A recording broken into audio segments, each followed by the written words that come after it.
창세기 18장 1절 이하입니다. 화면을 보시고 같이 읽겠습니다. 교독을 하겠습니다. 여호와께서 마므르의 상수리 나무들이 있는 곳에서 아브라함에게 나타나시니라. 날이 뜨거울 때에 그가 장막문에 앉아있다가 문을 들어본즉 사람 셋이 맞은편에 서 있는지라. 그가 그들을 보지 않고 장막문에서 달려나가 영접하며 몸을 땅에 굽혀 이르되 내 주여 내가 주께 은혜를 입었사오면 원하건대 종을 떠나 지나가지 마시옵고 물을 조금 가져오게 하사 당신들의 발을 씻으시고 나무 아래에서 씻소서. 내가 떡을 조금 가져오리니 당신들의 마음을 상쾌하게 하신 후에 지나가소서. 당신들이 종에게 오셨음이니이다. 그들이 이르되 내 말대로 그리하라. 아브라함이 급히 장막을 와서 사라에게 이르되 속히 고운 가루수에 쌀을 가져다가 반죽하여 떡을 만들라 하고 아브라함이 또 가축대 있는 곳으로 달려가서 기름지고 좋은 송아지를 잡아 하인에게 주니 그가 급히 요리한지라. 아브라함이 엉긴 젖과 우유와 하인이 요리한 송아지를 가져다가 그들 앞에 차려놓고 나무 아래에 모셔 세며 그들이 먹으리라. 그들이 아브라함에게 이르되 내 아내 사라가 어디 있느냐? 대답하되 장막에 있나이다. 그가 이르시되 너는 이맘때 내가 반드시 내게로 돌아오리. 내 아내 사라의 아들이 있으리라. 그 사라가 그들이 장막문에서 들었더라. 아브라함과 사라는 나이가 많아 늙었고 사라에게는 여성의 생리가 끊어졌는지라. 사라가 속으로 웃고 이르되 내가 노쇠하였고 내 주인도 늙었으니 내게 무슨 즐거움이 있으리요. 여호와께서 아브라함에게 이르시되 사라가 왜 웃으며 이르기를 내가 늙었건 어떻게 아들을 낳으려 하느냐. 여호와께 능하지 못한 일을 깨느냐. 기한이 이렇게 내가 내게로 돌아오 사라에게 아들이 있으리라. 다같이요 사라가 두려워서 부인하고 이르되 내가 어찌하여 이르시되 아니라 내가 웃었느니라. 아멘. 제목을 같이 한번 읽겠습니다. 아브라함의 여정 유쾌한 믿음의 생활. 자, 오늘은 지난주 설교와 연결해서 같이 살펴보고자 합니다. 왜냐하면 17장과 18장은 서로 연결되는 부분이 있었어요. 그런데 우선 이 두 장의 내용을 잠시 비교해 보겠습니다. 다 이제 비교할 수는 없고 하나님이 아브라함 가정에게 아들을 주신다. 이런 약속이 반복해서 나오는데 거기에 초점을 맞추어서 좀 비교를 해보려고 합니다. 근데 이제 이 약속을 누가 수용하는가, 그러니까 누가 받는가 하는 관점에서 보면 17장은 아브라함이고 18장은 사라에게 초점을 맞추고 있습니다. 하나님이 이 두 사람에게 아들을 주신다는 약속을 하시자 아브라함도 사라도 속으로 다 웃습니다. 근데 웃었다고 해서 하나님은 너희들이 아들을 낳으면 이삭이라 웃음이라 지으라 이렇게 했어요. 이런 점에서 보면 하나님께서 참 유머러스하다 이런 것을 알 수 있죠. 자, 그리고 우리가 이제 지난주에 확인한 것이 뭔가 하면은 아브라함의 인생 여정을 다른 말로 하면 믿음 성장의 과정이다 하는 것을 보았습니다. 이제 이건데요.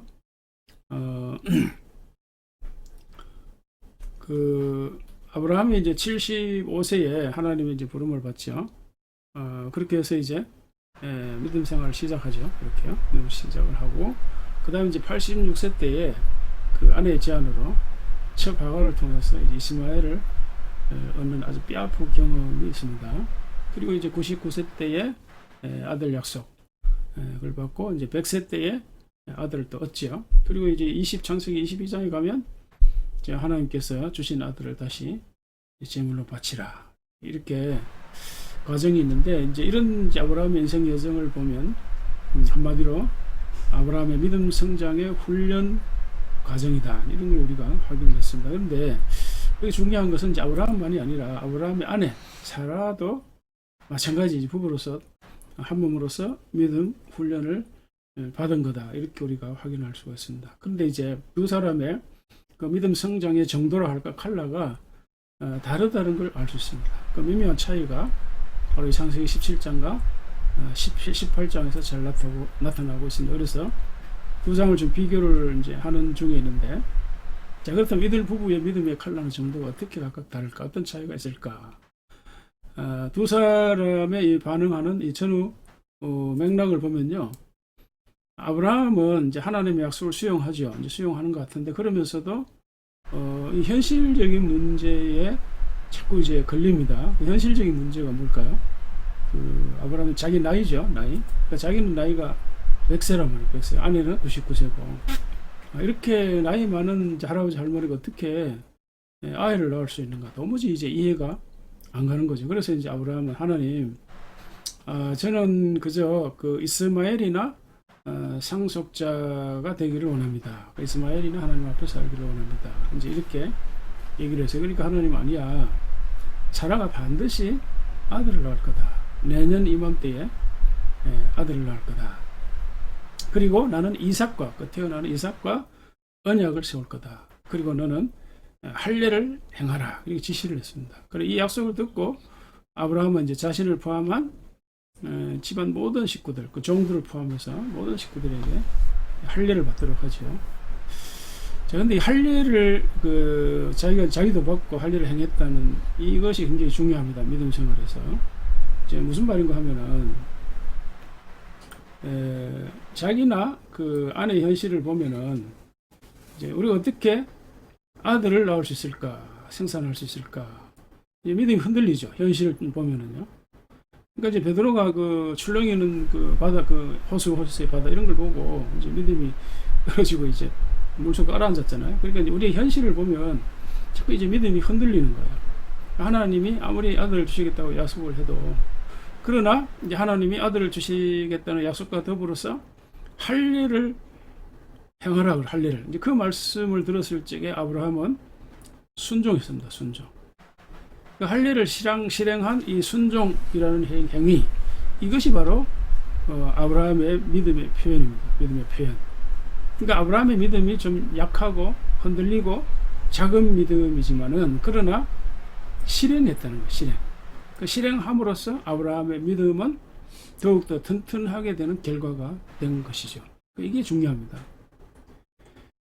자, 그러니까 이제 순종, 다른 말로 하면 이제 하나님 말씀대로 사는 건데, 이 하나님 말씀대로 사는 것 이 자체, 행함, 순종, 이게 바로 우리의 믿음을 아주 강하게 하고 확실하게 해주는 거예요. 그래서 이제 믿음은, 행함은 이제 믿음에서 나오죠. 순종은 이제 믿음에서 나오는데, 반대로 행함, 이 순종은 믿음을 더 강화시켜 주는 거예요. 이걸 우리가 기억하는 것이 중요합니다. 그래서 믿음이라고 하는 건 단순히 하나님과 우리와의 관계에서 어떤 뭐 생각이나 신념이나 뭐 단순히 신뢰 이 정도가 아니라 행함으로까지 연결해야 비로소 그 믿음이 온전하게 되고 강화된다는 거죠. 그래서 이제 성경에서도 행함이 없으면 죽은 믿음이라 그렇게 말씀했죠. 자, 근데 한편 사라는 어떨까? 사라도 남편이 이제 아브라함과 똑같이 나의 문제로 그 현실에 딱 부딪힐 적에 믿음이 흔들리는 거죠. 근데 이제 아브라함과 다른 점이 뭘까요? 아브라함은 좀 이렇게 이제 흔들렸지만 말하자면 행함으로 연결이 됐죠. 근데 사라는 하나님의 그 약속이 실현된다는 것은 아예 불가능하다, 단정하는 입장이었습니다. 그러니까 아브라함보다는 훨씬 더 부정적인 방향으로 훅 나아가 버린 거죠. 다시 말하면 두 사람 다 그 웃는 모습, 속으로 웃는 것은 똑같아요. 그러나 웃음의 그 의미나 또 믿음, 이게 달랐다고 봐요. 그러니까 믿음의 정도나 칼라가 다른 거죠. 그러니까 아브라함과 사라의 그 믿음 정도랄 칼라를 웃음으로 대변했다, 이렇게 볼 수가 있는데, 그러니까 아브라함이 웃는 의미는 쉬운 말로 하면 좀 긴가민가 하는 그런 믿음. 그러나 이제 사라는 어때요? 사라는 아주 확실하게 이건 불가능하다, 이런 뜻으로 웃었다라고 이렇게 해석할 수가 있을 것입니다. 그러니까 아주 강하게 말하면 사라는 하나님의 약속 앞에 코웃음 친 거죠. 근데 뭐 이렇게 막 비판적인 그런 것보다 좀 부정하는 의미에서, 다시 말하면 이 나이에 무슨 자녀를 낳을 수 있나, 이제 이런 뜻으로 이제 코웃음 쳤다, 이렇게 이제 할 수가 있는데요. 그래서 대답한 것이 이거죠. 사라가 속으로 웃고 이르되 내가 노사였고 내 주인도 늙었는데 내가 무슨 즐거움이 있으랴. 자, 그런데 하나님은 이 사라의 반응에 어떻게 하죠? 정색으로 반응하죠. 한쪽은 웃음으로 반응했는데 하나님 정색으로 아브라함에게 사라가 왜 웃느냐, 이러기를 내가 늙었거늘 어떻게 아들을 낳으려 하느냐, 이렇게. 그리고 또 이렇게 말합니다. 여호와께 능하지 못한 일이 있겠느냐, 기한이 이를 때 내가 내게로 돌아오리니 사라에게 아들이 있으리라. 그러니까 내가 내게로 돌아온다, 이 말을 두 번이나 반복하는데, 하나님이 이제 돌아온다, 이 말은 제가 이제 생각나는 거는 뭔가 하나님께서, 성자 하나님께서 아기 예수로 오신다, 이런 걸 좀 암시하는 것이 아닌가, 이런 생각이 들어요. 하나님 자신이 오신다고 하니까. 자, 그리고 이제 그래서 이제 사라가 이제 이런 말을 듣고 그 정색하는 이런 말이죠. 이런 말을 듣고 두려워서 응급결에 자기는 웃지 않았다 이렇게 발뺌을 하죠. 그러나 하나님은 내가 웃었느니라 이렇게 확정을 해줍니다. 그러니까 이제 무슨 얘기인가 하면은 하나님은 사라가 왜 웃었는지 그 의미를 아시잖아요. 그러니까 사라 자신도 알고. 그러니까 아마 사라가 스스로 그 웃었던 웃음의 의미를 다시 한번 되새기도록 그 재확인시켜 주는 것이 아닌가 이런 생각이 들어요. 자, 그래서 이 두 사람의 믿음의 정도나 칼라가 다른데 이걸 좀 정리를 해보면 이렇습니다. 두 사람 다 동일하게 이제 현실을 감안하는 것은 똑같아요. 현실을 똑같이 감안하죠. 근데 이제 우리가 믿음 생활에서 현실을 고려한다 이거 자체가 문제일 수는 없죠. 오히려 적극적으로 우리는 이 현실을 생각하고 감안하고 고려해야 하는 것이 당연한 거죠. 이제 문제는 뭘까요? 문제는 이제 특수한 상황입니다. 다시 말하면 하나님께서 아브라함에게 이제 하시듯 우리의 상황에 혹은 우리의 부부에게 어떤 확실한 그 음성으로 말씀을 주셨다거나 혹은 뭐 환상을 봤다거나 뭐 어떤 특별한 음성을 들었다거나 어떤 그런 특별한 경우에는 현실이나 이 상황을 뛰어넘을 수 있죠. 그러니까 이제 아브라함이나 사라처럼 현실과 이성을 뛰어넘는 그런 결정이나 행동을 할 수도 있습니다.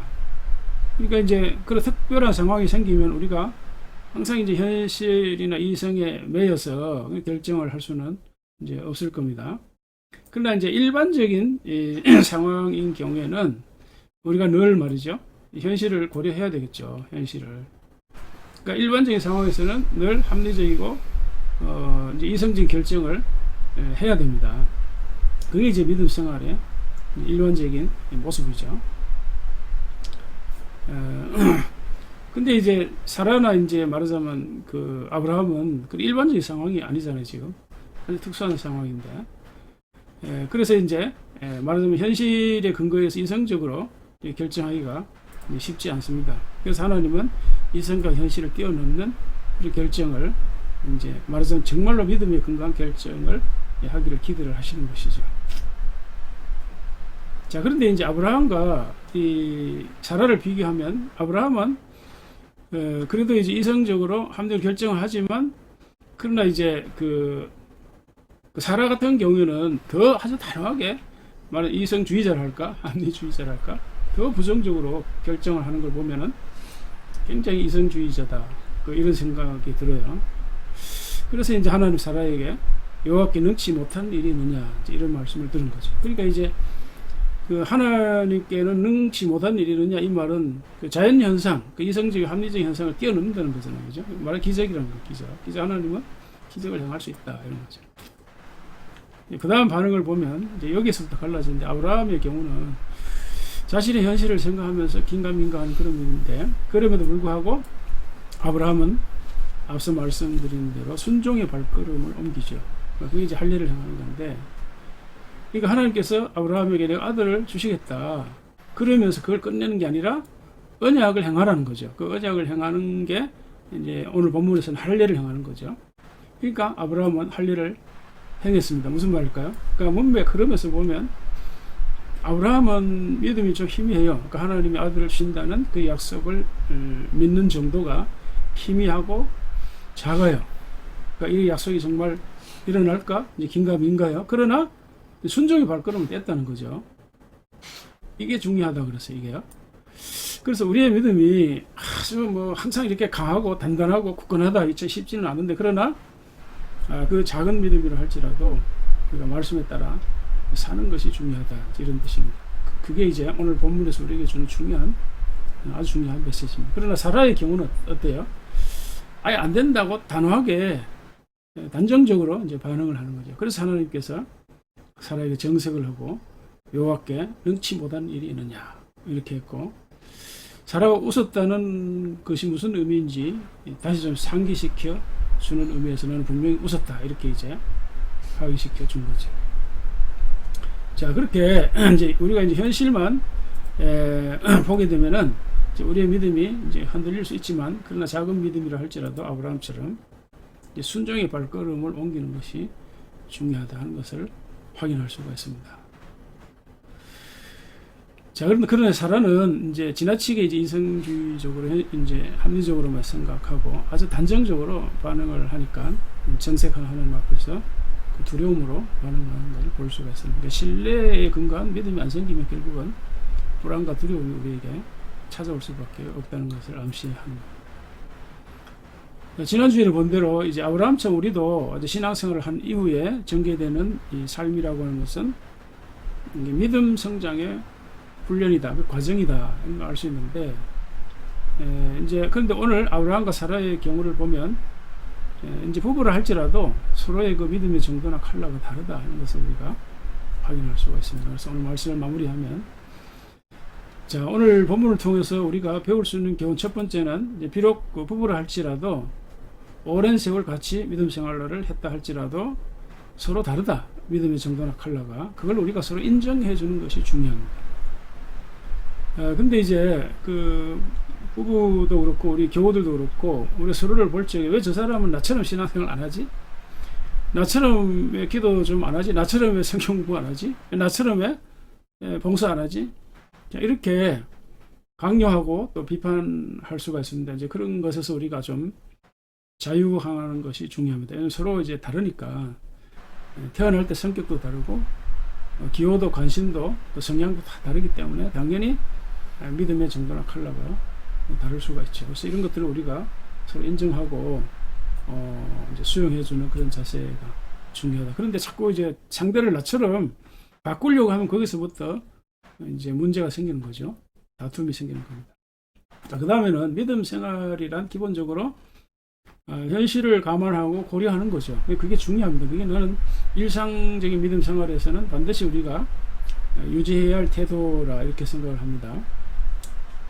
이성적으로 합리적 현실을 감안하면서 결정하고 행동하는. 그러나 간혹 현실과 이성을 뛰어넘는 이제 그런 상황이 생길 수가 있죠. 말하자면 우리가 어떤 성경 말씀을 읽으면서 어떤 말씀에 꽂혀가지고 엄청난 확신이 오거나 혹은 환상이나 음성을 들었을 경우, 그래서 이제 과거에 이제 예를 들어서 이런 거 우리 주변에 그 이제 친구들이 이제 북한 선교 혹은 중국 선교에 이제 소명을 얻은 사람들이 있었어요. 그때는 이제 공산권이 문이 열리지도 않았는데, 근데 이제 소명을 받은 거예요. 근데 이성적으로 합리적으로 생각하면 이해가 안 가는 거죠.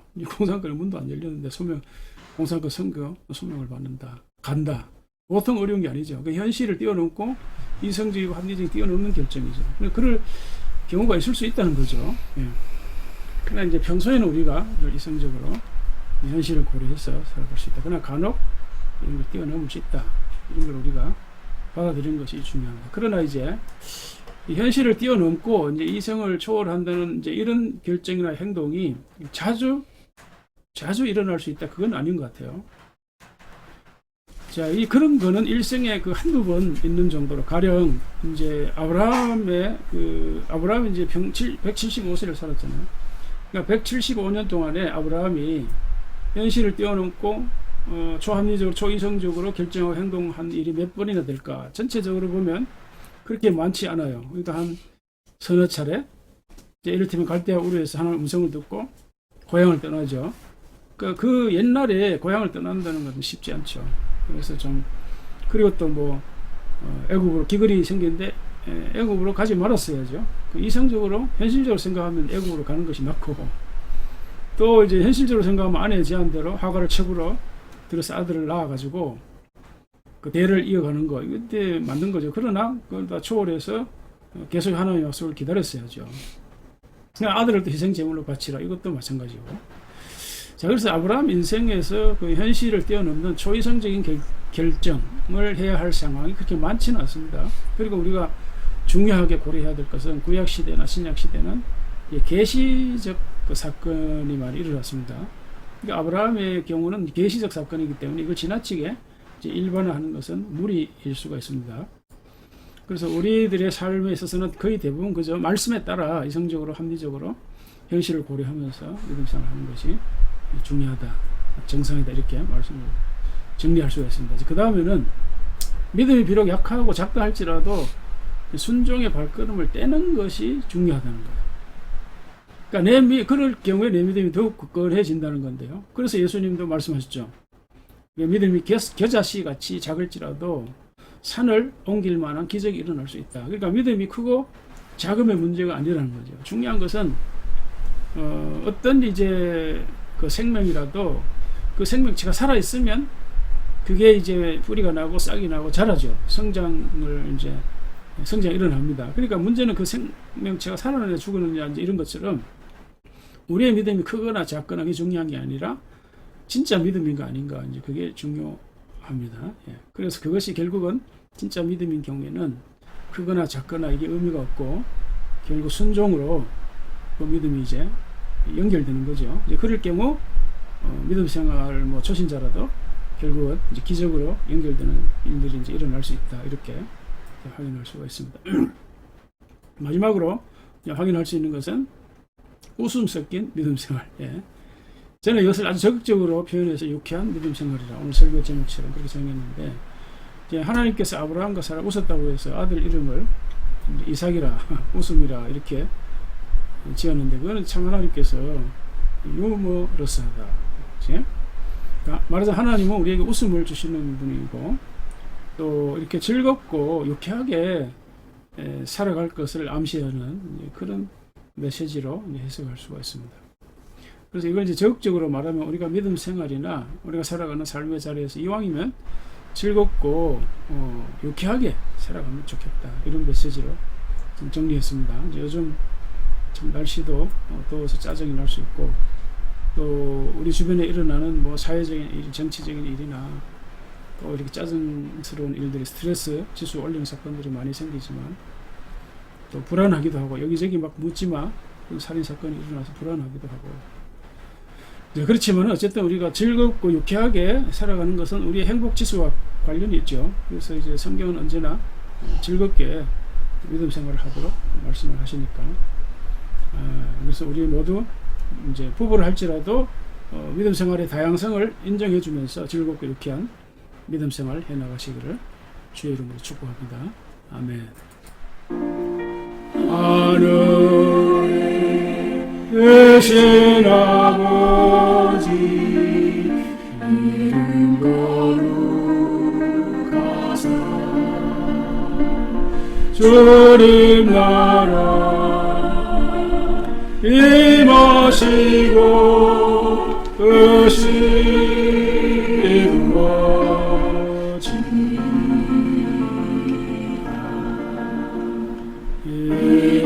이름하여 주시고 우리들의 근죄 다루사옵시고